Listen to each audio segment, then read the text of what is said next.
നമസ്കാരം. തിരുവനന്തപുരത്ത് വെഞ്ഞാറമൂട്ടിൽ നടന്ന 5 പേരുടെ കൊലപാതകം. ഇന്നലെ രാത്രി ഞെട്ടലോടുകൂടിയാണ് കേരളം ഈ വാർത്ത കണ്ടത്.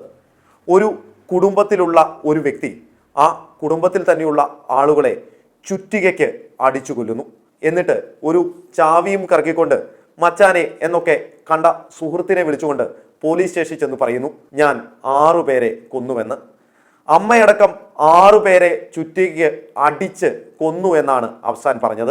ഭാഗ്യം കൊണ്ട് അഫ്സാന്റെ അമ്മ ഇതുവരെ മരണപ്പെട്ടിട്ടില്ല. സഹോദരനടക്കം മുത്തശ്ശി അടക്കം 5 പേരെയാണ് അഫ്സാൻ കൊലപ്പെടുത്തിയത്. ഈ വാർത്ത ഞെട്ടലോടുകൂടി മലയാളി കേട്ടു. കുറെ നാളായി മലയാളി ഇത്തരത്തിലുള്ള ഞെട്ടുന്ന വാർത്തകൾ എന്നും കേട്ടുകൊണ്ടിരിക്കുകയാണ്.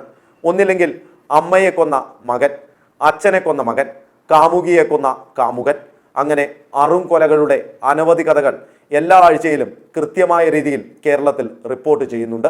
ലഹരിയാണ് ഇതിനൊക്കെ പ്രധാന കാരണം എന്നുള്ളതാണ് ഇതിൻ്റെ യഥാർത്ഥ സത്യം. 5 പേരെ കൊന്ന അഫ്സാന്റെ പ്രാഥമിക പരിശോധനയിലും ലഹരിയുണ്ട് എന്നുള്ള റിപ്പോർട്ടുകൾ പുറത്തു വരികയാണ്. ഇതിനെതിരെ പ്രതികരിക്കുവാൻ ഇവിടുത്തെ ഒരു രാഷ്ട്രീയ പാർട്ടി പോലുമില്ല, രാഷ്ട്രീയ നേതാക്കളുമില്ല. ആന ചവിട്ടിക്കൊന്നാൽ, മൃഗങ്ങൾ പുറത്തിറങ്ങി ആളുകളെ കൊന്നാൽ, അല്ലെങ്കിൽ കൃഷി നശിപ്പിച്ചാൽ ഇവിടെ ഫോറസ്റ്റ് ഓഫീസ് വരെ ആക്രമിക്കുന്ന നേതാക്കന്മാരുണ്ട്, പ്രകടനം നടത്തുന്ന നേതാക്കന്മാരുണ്ട്. അതിനൊക്കെ രാഷ്ട്രീയമായ വശം നൽകുന്ന രാഷ്ട്രീയ പാർട്ടികളുമുണ്ട്. അതൊക്കെ ഒരു രാഷ്ട്രീയ പ്രശ്നമാക്കി എടുത്തു കഴിഞ്ഞാൽ വോട്ട് ബാങ്കിനെ സ്വാധീനിക്കുമെന്ന് ഇവർക്കറിയാം. ലഹരിക്കെതിരെ ഒരു ചെറുവിരൽ ഉയർത്താൻ പോലും ഒരു നേതാവിനെയും ഇതുവരെ കണ്ടിട്ടില്ല, ഒരു പാർട്ടിയെയും ഇതുവരെ കണ്ടിട്ടില്ല. ഇവിടുത്തെ ആഭ്യന്തര വകുപ്പിന്റെയും സർക്കാരിന്റെയും കഴിവുകേട് തന്നെയാണ് കേരളത്തിൽ ഇപ്പോൾ കാണുന്ന ഈ ലഹരി ഉപയോഗവും അതുമായി ബന്ധപ്പെട്ട ഇത്തരത്തിലുള്ള അപകടങ്ങളും. എന്നും കാണാം ലഹരിയുമായി ബന്ധപ്പെട്ട അപകടങ്ങൾ. അതിലെ ഒരു വലിയ അപകടമാണ് വെഞ്ഞാറമൂട്ടിൽ നിന്നും ഇന്നലെ രാത്രി പുറത്തു വന്നത്. സ്വന്തം സഹോദരനെയും മുത്തശ്ശിയെയും അടക്കം ചുറ്റിയുകൊണ്ട് അടിച്ചു കൊന്ന അഫ്സാന്റെ വാർത്ത വളരെ ഞെട്ടലോടെയാണ് കേരളം ഇപ്പോഴും കാണുന്നത്. ഇതുമായി ബന്ധപ്പെട്ട വാർത്തകൾ കൃത്യതയോടെ കേരള സമൂഹം നിരീക്ഷിക്കുന്നുമുണ്ട്. ഇത് പശ്ചാത്തലമാക്കി ഇവിടുത്തെ മാധ്യമങ്ങളും ഇറങ്ങി, പത്രങ്ങളും ചാനലുകളും ഇതുമായി ബന്ധപ്പെട്ട പുതിയ വാർത്തകൾ റിപ്പോർട്ട് ചെയ്തുകൊണ്ടിരിക്കുകയാണ്. ഇതിൽ നീചമായ ഒരു മാധ്യമ പ്രവർത്തനം റിപ്പോർട്ടർ ചാനൽ നടത്തുന്നത്. 5 പേരുടെ കൊലയ്ക്ക് ഇടയാക്കിയ ഈ സംഭവത്തിൽ അഫ്സാന്റെ കാമുകിയും ഉണ്ടായിരുന്നു. ചുറ്റികയ്ക്ക് അടിച്ചു കൊന്ന ഈ പാവം പെൺകുട്ടിയുടെ വീടിന്റെ അടുത്തും മാധ്യമ പ്രവർത്തകരുണ്ടായിരുന്നു. ഈ 4 ചുവരുകൾക്ക് അകത്തേക്ക് പോവാതെ ഈ വീടും അതിൻ്റെ പശ്ചാത്തലവും കൃത്യമായി സത്യസന്ധതയോടെ മിക്ക ചാനലുകളും റിപ്പോർട്ട് ചെയ്യുന്നുണ്ട്.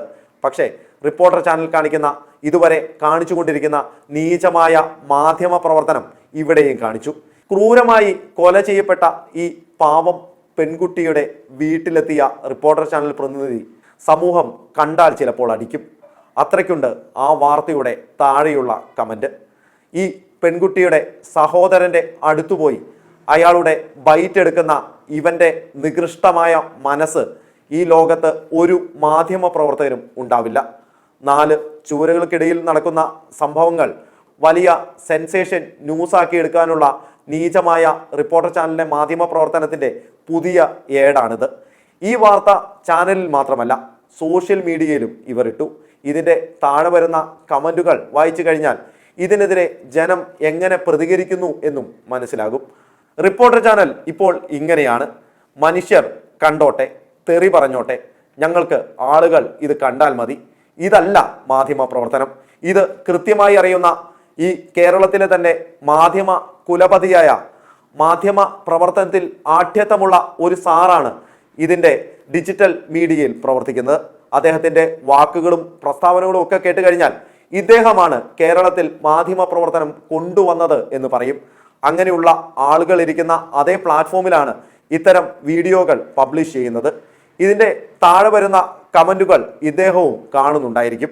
ഈ വാർത്ത റിപ്പോർട്ട് ചെയ്ത മഹാൻ പണ്ട് തിരുവനന്തപുരത്ത് നടന്ന യുവജനോത്സവത്തിൽ അശ്ലീലമായി ഒരു പെൺകുട്ടിയോട് സംസാരിച്ച വീഡിയോ റീലാക്കിയിട്ട് നമ്മുടെ ചാനലിനെ അങ്ങ് പരിപോഷിപ്പിക്കാൻ ശ്രമിച്ച മനുഷ്യനാണ് ഇവൻ.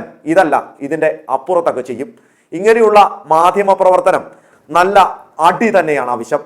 ഇതേ സ്ഥാപനത്തിൽ മുൻപ് വർക്ക് ചെയ്ത ഒരു മാധ്യമ പ്രവർത്തകൻ എന്ന നിലയിലും എൻ്റെ അഭിപ്രായം ഇതാണ്.